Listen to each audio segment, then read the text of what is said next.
Hospital management নিয়ে পড়াশোনা করলে কি কি জব পাওয়া যায়? হসপিটাল ম্যানেজমেন্ট আসলে কি? দেখো, হসপিটাল ম্যানেজমেন্ট হলো তোমাকে হসপিটালের যাবতীয় জিনিসকে ম্যানেজ করতে হবে। অর্থাৎ একটি হসপিটালে কোন কোন বিভাগে কটা ডাক্তার রাখতে হবে, তাদের ফিস কত দিতে হবে, কতজন স্টাফ রাখলে তারা সারাদিনের পেশেন্টের ভিড়কে হ্যান্ডেল করতে পারবে। এরপর একটি হসপিটালে X-ray machine, CT scan machine, MRI machine বসাতে হবে, সেখানে কত খরচ হবে সেটাকেও তোমার ম্যানেজ করতে হবে।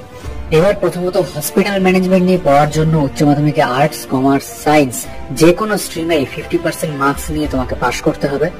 এরপর আইপিইউ, সিইটি এন্ট্রান্স এক্সাম দিয়ে এই ধরনের 3 বছরের ডিগ্রি কোর্স তোমাকে করতে হবে, যেমন BHM bachelors of hospital management, BHA bachelors of hospital administrations, BSc hospital administrations. এটা সায়েন্সের স্টুডেন্টসদের জন্য স্পেসিফিক কোর্স।